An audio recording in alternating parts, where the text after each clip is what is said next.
नमस्कार, स्वागत है आपका। आप देख रहे हैं लोकमत राजस्थान। मैं हूं आपके साथ पायल गुजर। आइए जानते हैं आज की ताज़ा खबरें। पेट्रोल डीजल बचाने की अपील से लेकर ऊर्जा खपत कम करने तक, कोरोना काल जैसी पाबंदियों की चर्चा तेज, लेकिन सरकार ने साफ कहा देश में लॉकडाउन जैसी कोई स्थिति नहीं। कोरोना काल का नाम सुनते ही लोगों के जहन में सन्नाटा, बंद बाजार और खाली सड़कें घूमने लगती हैं। अब सरकार की हालिया अपीलों और फैसलों ने एक बार फिर वैसा ही माहौल बना दिया है। प्रधानमंत्री नरेंद्र मोदी की पेट्रोल डीजल बचाने की अपील के बाद सोशल मीडिया पर नया लॉकडाउन जैसे सवाल उठ रहे हैं। हालांकि सरकार ने साफ कहा है कि यह किसी महामारी या आपातकाल की स्थिति नहीं, बल्कि विदेशी मुद्रा भंडार बचाने और तेल की खपत नियंत्रित करने की रणनीति का हिस्सा है। देश में इन दिनों सरकार की कई अपीलें और निर्देश चर्चा में हैं।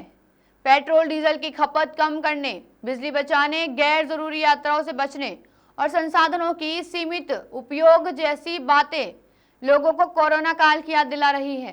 खास बात, प्रधानमंत्री नरेंद्र मोदी द्वारा 10 मई को ईंधन बचाने की अपील के बाद इस बहस ने और जोर पकड़ लिया है। हालांकि केंद्र सरकार ने साफ कहा है कि देश में लॉकडाउन लगाने जैसी कोई योजना नहीं है। मौजूद हालात कोविड महामारी से बिल्कुल अलग है।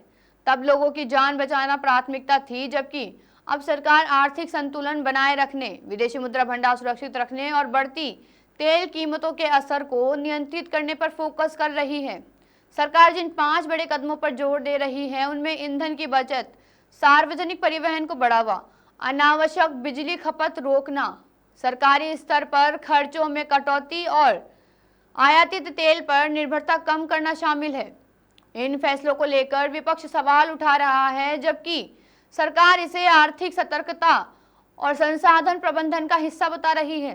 फिलहाल सरकार की ओर से यही संदेश दिया जा रहा है कि लोगों को घबराने की नहीं, बल्कि जिम्मेदारी से संसाधनों के इस्तेमाल की जरूरत है।